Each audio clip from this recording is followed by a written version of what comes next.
वसुदेव सुतं देवं कंस चाणूरमर्दनम् देवकी परमानंदम कृष्णं वंदे जगद्गुरु। जगद्गुरु श्री कृष्ण के चरणों में कोटि कोटि प्रणाम और आप सबको हृदय से बहुत बहुत बहुत नमन। हम बैठते हैं इसीलिए ये चर्चा हो पाती है, और जैसे जैसे एक एक श्लोक आगे बढ़ रहा है समझ में आता जा रहा है कितनी गहराई से एक एक चीज बताते जा रहे हैं। गीता की महिमा। गीता हृदय भगवान का सब ज्ञान का शुभ सार है। इस शुद्ध गीता ज्ञान से ही चल रहा संसार है। गीता परम विद्या सनातन सर्वशास्त्र प्रधान है। पर ब्रह्म रूपी मोक्षकारी नित्य गीता ज्ञान है। यह मोह माया कष्टमय तरना जिसे संसार हो, वह बैठ गीता नाव में सुख से सहज में पार हो। संसार के सब ज्ञान का यह उन्नतम।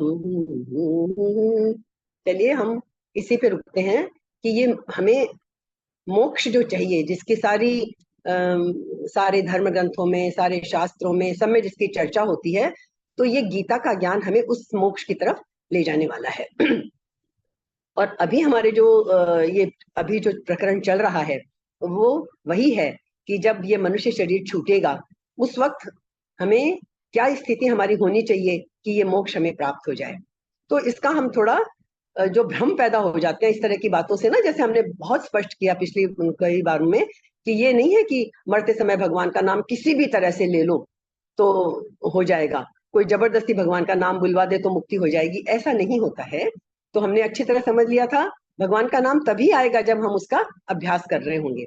अभ्यास वर्षित तो हम जिंदगी चलाते हैं, कुछ चीजों का हमें इतना अभ्यास हो जाता है कि हम, जैसे हमने चर्चा की थी, नट रस्सी पे चल लेता है, तो ऐसे ही हम अभ्यास से कुछ भी कर सकते हैं।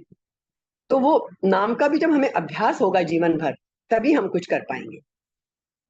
तो अब वही डिटेल में एक एक चीज बता रहे हैं कि हमें कोई चीज का भ्रम ना रहे और हम आगे से आगे इस दिशा में आगे बढ़ते चले जाएं। तो हमारा 9वां श्लोक हमने पढ़ लिया था, थोड़ा सा कुछ रह गया होगा तो हम एक बार पढ़ लेते हैं। कविम पुराणम, कविम पुराणम। मैं इसका बहुत इसको धुन में और उसमें ना पढ़ने के बजाय समझने का हमारा उद्देश्य है, इसलिए मैं एक एक शब्द पे ज्यादा जोर देती हूँ।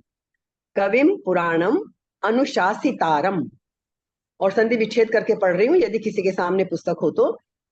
अनुशासितारम अणोः अणियान समनुस्मरेद्य। कैसा है ईश्वर उसकी बात बता रहे हैं। और कैसा है? सर्वस्य धातारम अचिंत्य रूपम आदित्य वर्णम तमसह परस्तात्। ये हम एक एक शब्द को देख लीजिए। कविम क्या बताया? कवि, कवि का मतलब क्या है? सर्वज्ञ। कविम पुराणम, और क्या है वो? पुराना, बहुत पुरातन पुरुष है। पुराणम मतलब अनादि है। यहाँ पुराने का मतलब ये नहीं है कि बहुत साल पुराना। पुरातन का मतलब होता है जिसका कोई आदि और अंत है ही नहीं। आप सालों में हम कह देंगे ये घर इतना पुराना है, ये चीज इतनी पुरानी है। ईश्वर के विषय में ये नहीं कह सकते कि ईश्वर 5,000 साल पुराना है, 1,00,000 साल पुराना है, कितना। ईश्वर का कोई समय की सीमा में बनता ही नहीं है। वो काल से परे है, वो हर चीज से परे है। यही चीज हमें समझने में थोड़ी मुश्किल है, लेकिन गीता हमें समझा के मानती है। तो वो अनादि है। अनादि का मतलब जिसका कोई आदि ही नहीं है, शुरुआत है ही नहीं जिसकी, तो गिनोगे कहां से उसके साल? जिस चीज का शुरुआत ही नहीं है, जिस चीज का आदि ही नहीं है, तो उसको गिनोगे कैसे? है, तो वो अनादि है। फिर अब और आगे आइए, कविम पुराणम, फिर संधि विच्छेद किया हमने, क्या वर्ड आया? अनुशासितारम। ये एक शब्द है लेकिन इसमें बहुत सारे शब्द मिलके संधि बन गई है। अनुशासितारम मतलब अनुशासित, सबका नियंता है वो। जो हम बोलते हैं ना, सब ईश्वर के हिलाए बिना तो पत्ता भी नहीं हिलता, तो अनुशासितारम, सबका नियंता है वो। लेकिन हम इसको भी समझेंगे, नियंता का मतलब यहाँ कोई नियंत्रण करने वाला नहीं है कि क्लास में मास्टर जी का नियंत्रण है, घर में मम्मी पापा का नियंत्रण है, ये नियंत्रण नहीं। यहाँ नियंता मतलब सबको चलाने वाला, सबका नियामक। आगे बढ़े, अणु अणियांस, सूक्ष्म से भी अति सूक्ष्म। अणु, अणु को हम सबसे छोटा मानते हैं, तो यहाँ कहा है अणु से भी अणियान, सूक्ष्म से भी सूक्ष्म। अब शब्द हमारे पास इससे ज्यादा है ही नहीं, इसलिए बोलना पड़ता है ये अति सूक्ष्म।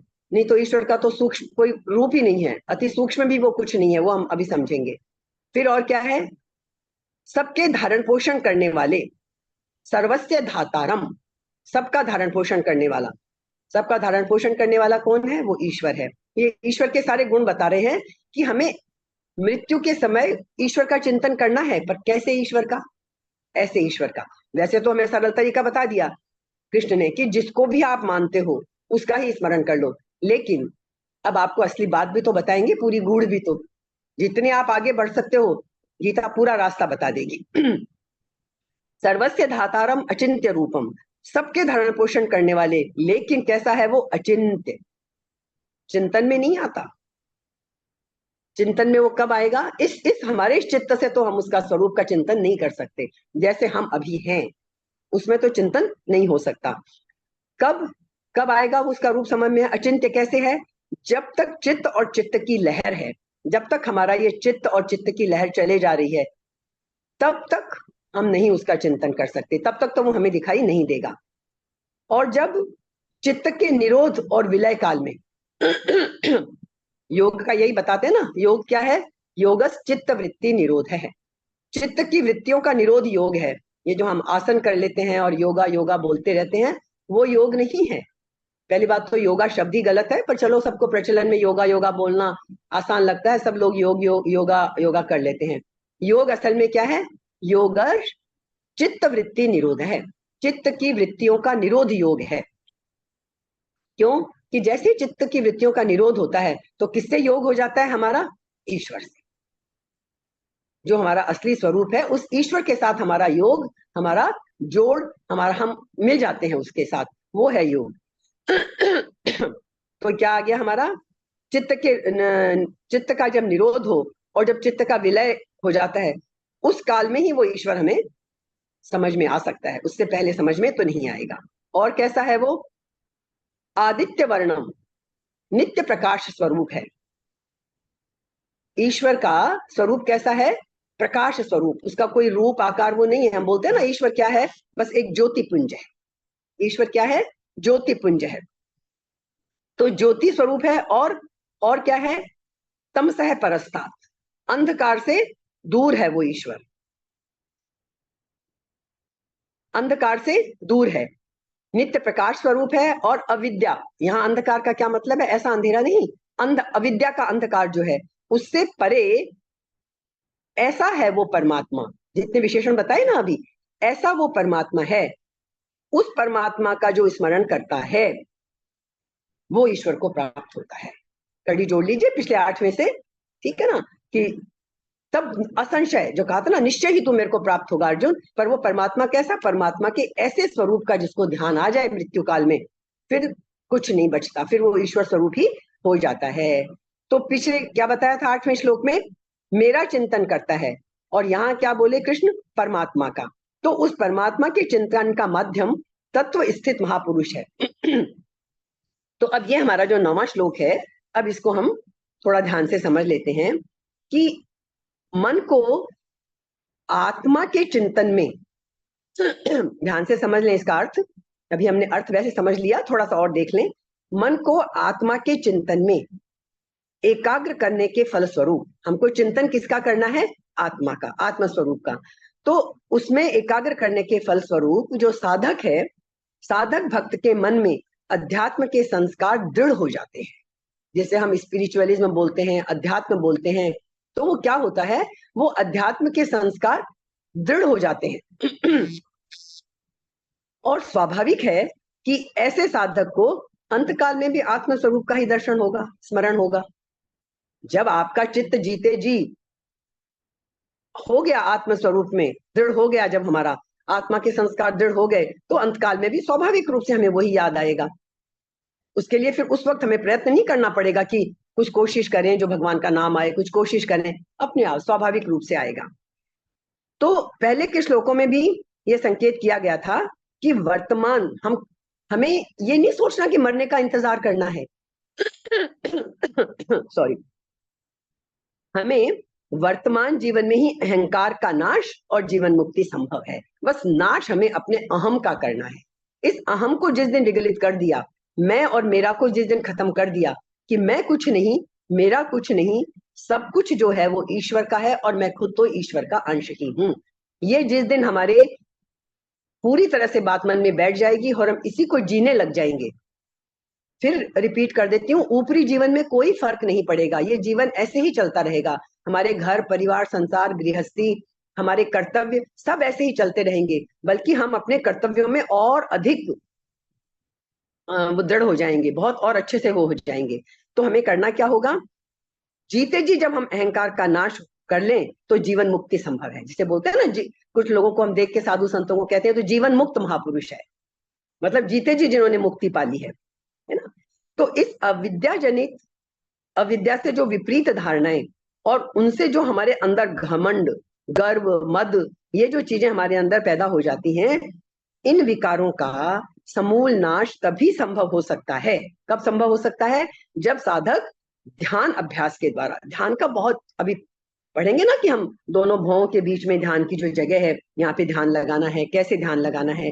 तो जब साधक ध्यान अभ्यास के द्वारा क्या करना है हमें ध्यान लगा के, कई लोग तो सिद्धियां पाने के लिए ध्यान लगाते हैं, सिद्धियां मिल जाती है संसार में, फिर अटक जाते हैं, अपनी सिद्धियों का प्रदर्शन करने लग जाते हैं, फिर उनकी मुक्ति संभव नहीं है। दुनिया में तो वाह वाही लूट लेंगे, ये हवा में उड़ लेता है, ये पानी पे चल लेता है, ये आग पे चल लेता है, क्या होगा उनसे। इस दुनिया के लोगों की तो वाह वाही लूटने को मिलेगी और कुछ नहीं मिलेगा। ठीक है, तो हमें करना क्या है कि जब साधक ध्यान के अभ्यास के द्वारा देह आदि जो हमारी जड़ उपाधियां हैं और इनके साथ जो हमारा मिथ्या तादात्म्य है, ये देह आदि के साथ जो हमने मैं और मेरा का भाव जोड़ रखा है, ये जो तादात्म्य स्थापित कर रखा है, ये मिथ्या है, ये सच नहीं है। तो ये मिथ्या तादात्म्य का सर्वथा परित्याग यदि हम कर दें, बस वही चाहिए, वही कृष्ण बार बार कह रहे हैं। तो पूर्व के श्लोक में 8वें श्लोक में थोड़ा इतना स्पष्ट नहीं था, अस्पष्ट रूप से खाली संकेत किया गया था कि आत्मा का ध्यान परम दिव्य पुरुष के रूप में करना चाहिए। भाई देखिए, क्लैरिटी इसलिए जरूरी है कि हम इंसान हैं। अब हमें कह तो दिया आत्मा का ध्यान करो, पर हमको ध्यान के लिए कोई चीज चाहिए, हम समझे तो सही किसका ध्यान करें, है ना। तो आत्मा का ध्यान इतना तो संकेत दे दिया कि परम दिव्य पुरुष के रूप में करना चाहिए, लेकिन इन शब्दों का पूर्ण अर्थ जाने बिना उस पर ध्यान करना संभव नहीं हो सकता, क्योंकि उस दशा में हमें क्या होगा, वो शब्द केवल अर्थहीन ध्वनि या शब्द मात्र होंगे। भाई हमने कभी कोई अजीब सा एक वर्ड बोल दिया, लंबा चौड़ा कोई साइंस का शब्द या कुछ बोल दिया, हमारे लिए तो क्या है, वो एक शब्द भरी तो है, हमें क्या समझ में आएगा उससे। हाँ, हमारी जानकारी का कोई शब्द बोला, किसी ने बोला जल, जल की आकृति हमारे सामने आ जाएगी, जल का रूप हमारे सामने आ जाएगा।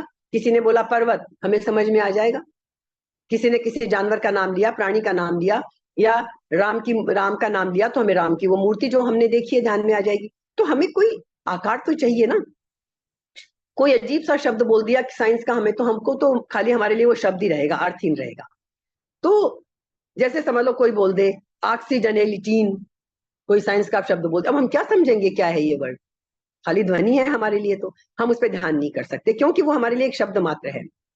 तो वेदांत, लेकिन गीता तो ऐसी नहीं है कि आपको शब्दों में उलझा के रखे, यही तो गीता की विशेषता है। यही तो गीता की विशेषता है कि वो हमें शब्दों में नहीं उलझा के रखती, कि अपना ज्ञान में उलझा के रख दिया कि भाई ये है आत्मा, देखो नेति नेति, ये ज्ञान, ये है आत्मा ऐसी है, ये है आत्मा, ये है परमात्मा। गीता शब्दों में नहीं उलझाती, वो तो रास्ते बताती है कि इस आत्मा का, इस परमात्मा का तुम्हें साक्षात्कार कैसे करना है।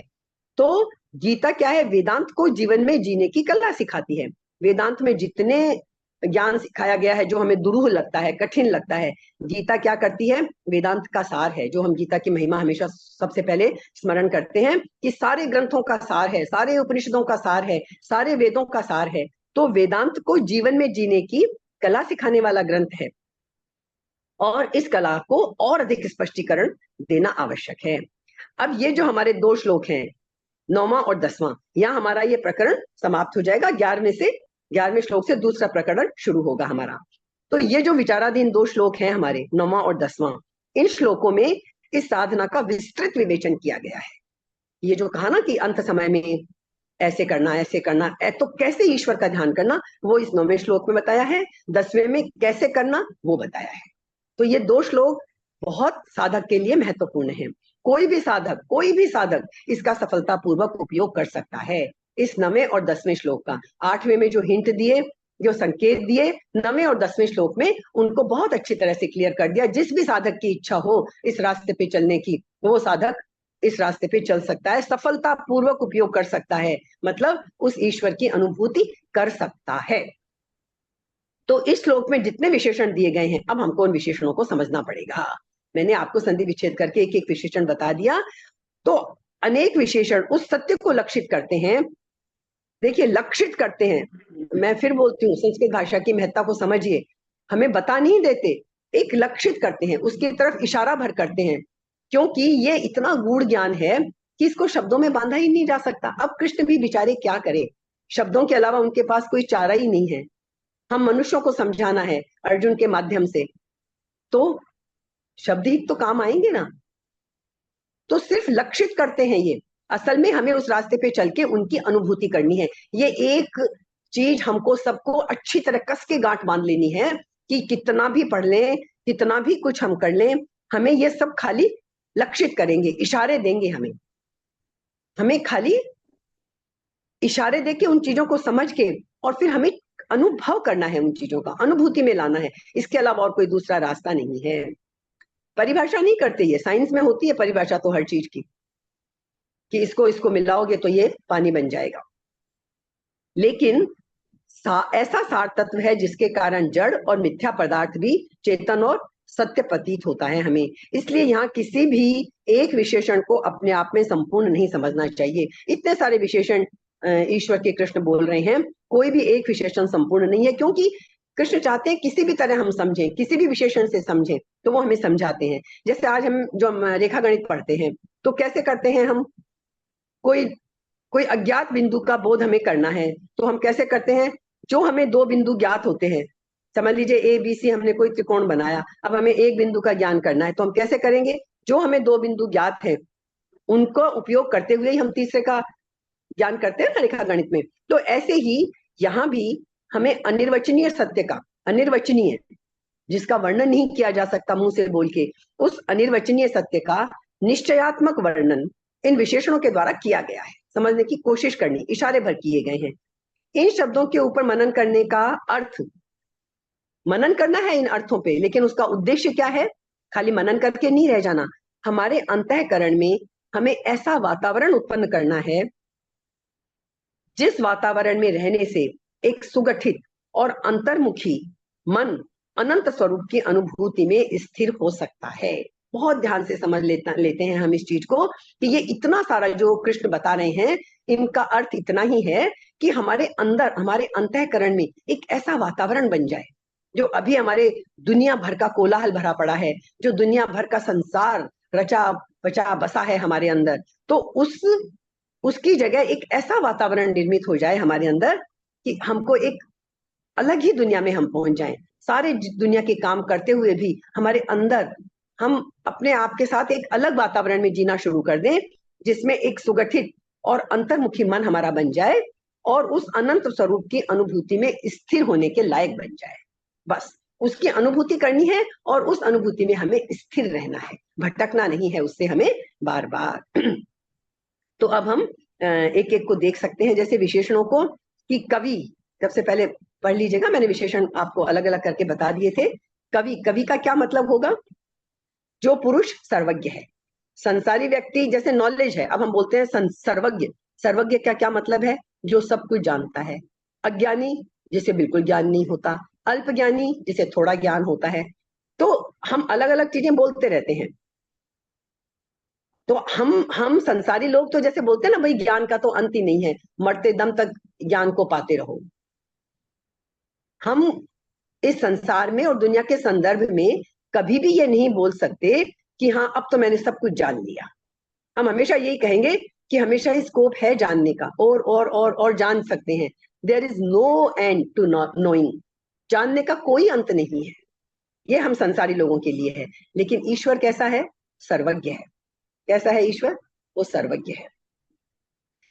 जैसे जैसे कोई परम सत्ता में लीन होता है, शब्दों पे ध्यान दीजिएगा, जैसे जैसे हम अभी जो हमने समझी चीजें, जैसे जैसे हम उस परम सत्ता में लीन होते चले जाते हैं, जितने जितने अंश में संसार हटता है और वो ईश्वर हमारे अंदर आता जाता है, वैसे कुछ भी पता नहीं रह जाता। हम ज्ञान शब्द का इस्तेमाल ही नहीं करते। ईश्वर तो ज्ञान से भी अतीत है। क्या बोलते हैं हम ईश्वर को? ज्ञानातीत।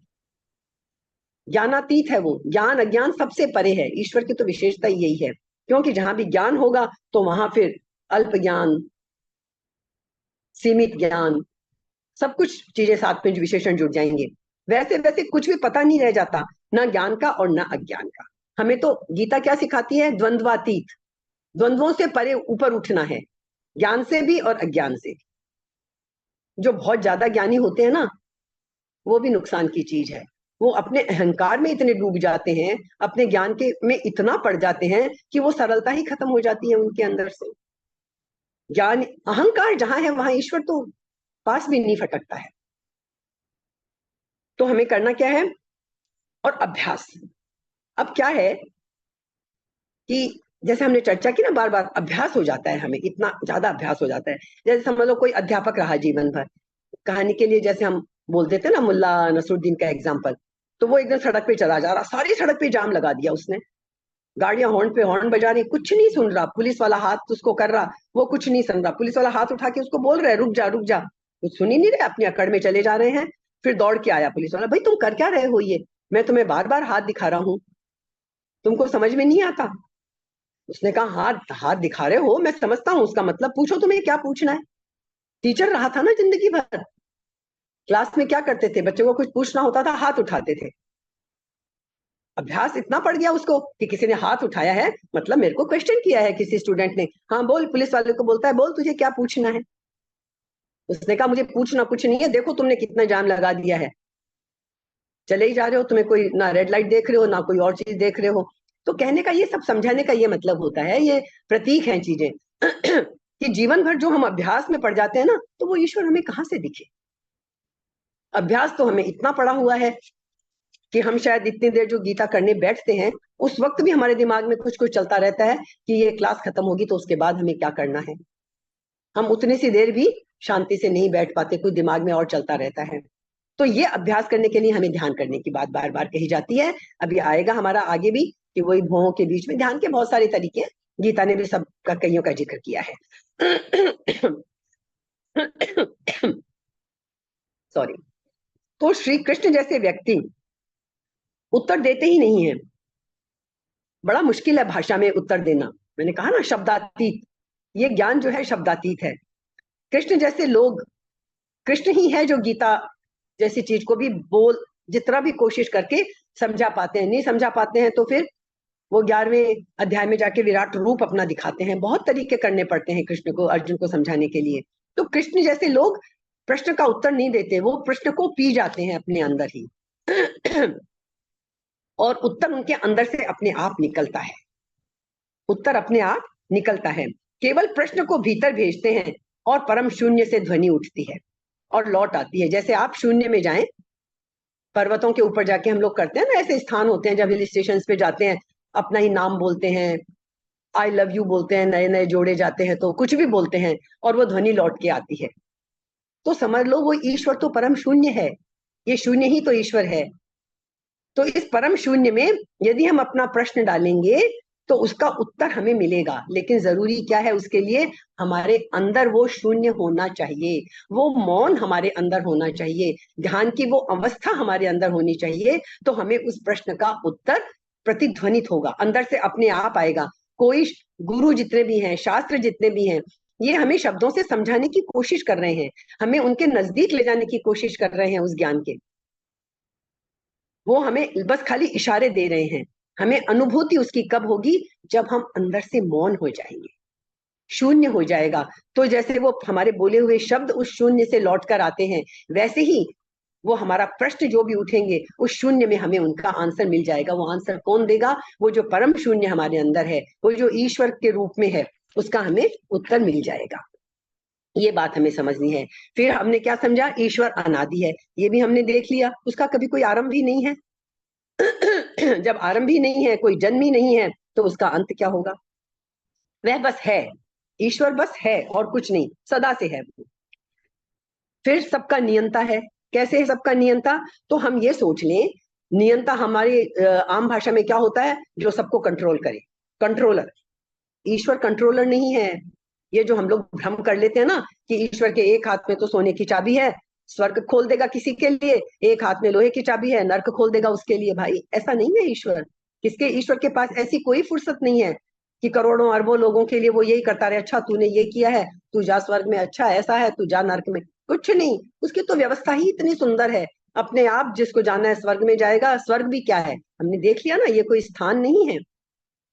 वो सब हमारे संचित कर्मों के अनुसार जो जो जिसका जैसा होना है, वो इतना जबरदस्त नियम से सृष्टि चल रही है, दंग रह जाए हम सोच के। हमसे एक छोटा सा परिवार नहीं संभलता, नियम नियम बनाने पड़ते हैं उसके लिए भी। वही परिवार ठीक से चल पाते हैं जहां नियम काम करते हैं। आप देख लीजिए, बड़े बड़े परिवार, संयुक्त परिवार पहले किस लिए चलते थे, किस लिए निभ जाते थे?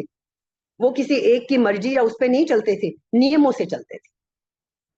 तो नियंता, नियंता का मतलब कंट्रोलर नहीं होता है, कंट्रोल नहीं होता। नियंत्रण का मतलब, नियंत्रण तो जब भी होगा दूसरे पे होगा।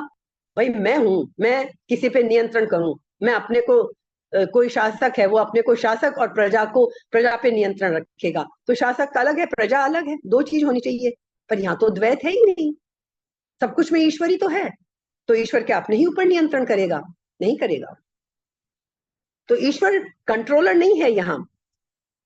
यहाँ तो कोई ईश्वर के सिवा दूसरा है ही नहीं। वासुदेव है सर्वम, वासुदेव है सर्वम, हमें तो यही याद रखना है। तो फिर नियंत्रण किस पर होगा? किस पर होगा नियंत्रण?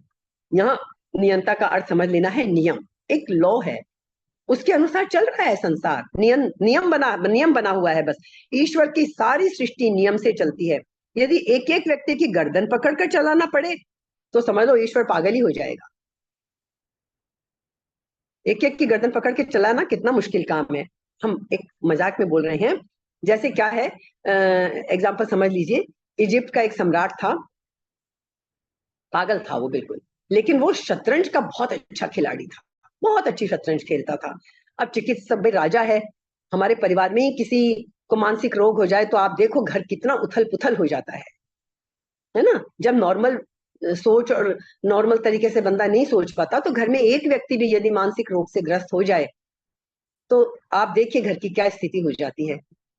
अब सम्राट यदि पागल हो गया तो सोचो राज्य की क्या स्थिति होगी। कोई सही निर्णय ही वो नहीं ले पाएगा। तो बड़ी कोशिश की गई, बड़े मनोचिकित्सक और सब तरह के लोगों ने कोशिश की कि भाई किसी तरह ठीक हो जाए सम्राट। नहीं ठीक हुआ। किसी ने एक ने सजेशन दिया कि ये शतरंज बड़ी अच्छी खेलता है, ऐसा करते हैं इनको शतरंज खेलने में लगा दो, उसमें ये टिकेंगे, पागलपन नहीं करेंगे, ये ठीक हो जाएंगे।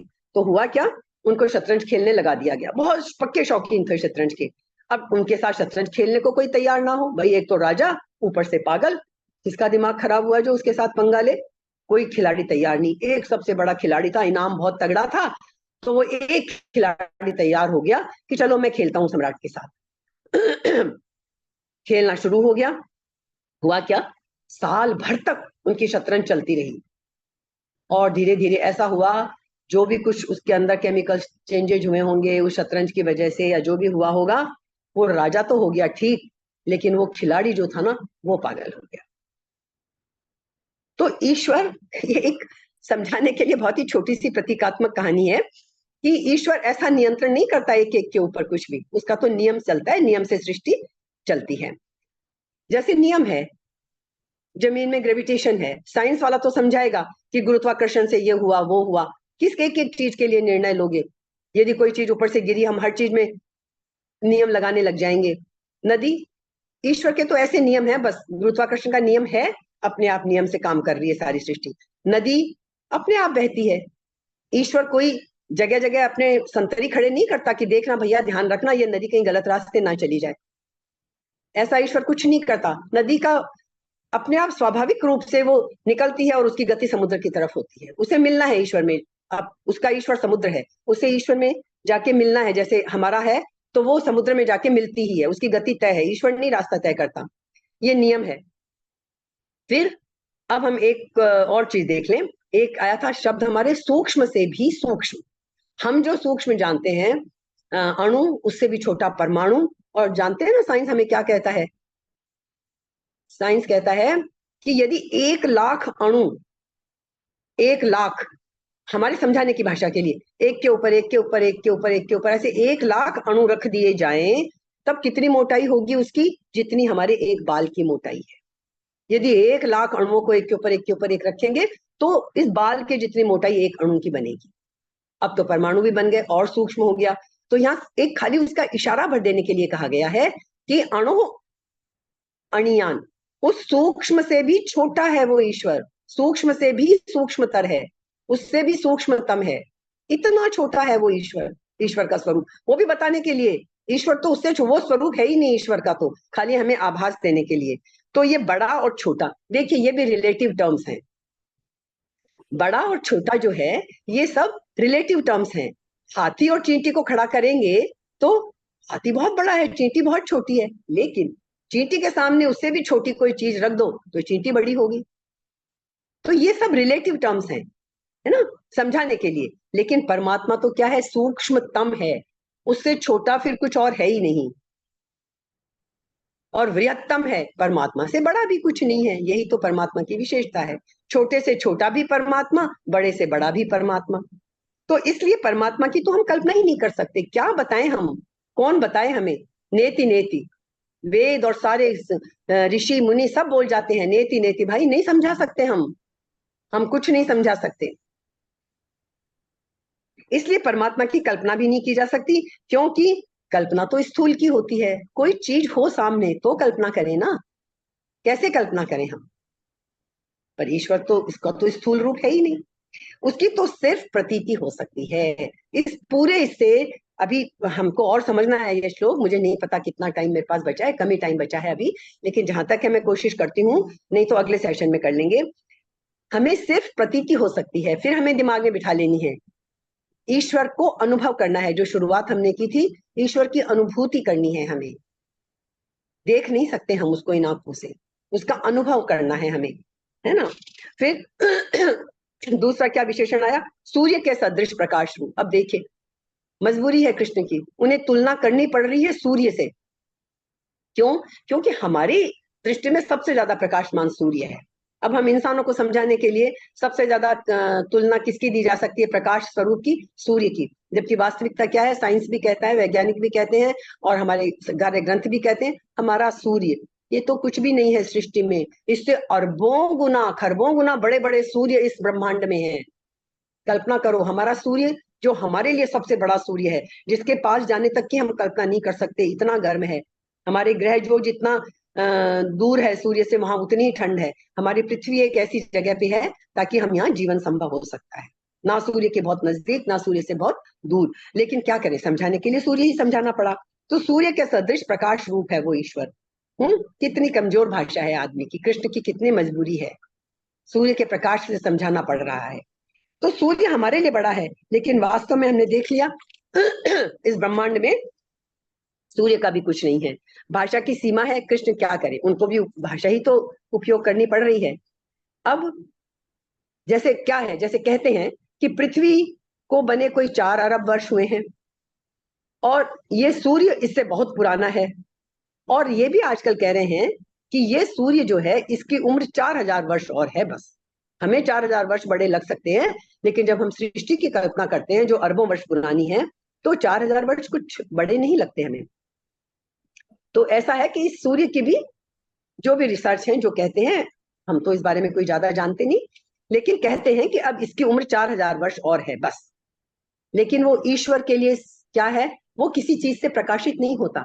हमारा संसार तो सूर्य से प्रकाशित होता है ना। यदि आज सूर्य ना हो तो क्या हम इस संसार की कल्पना कर सकते हैं?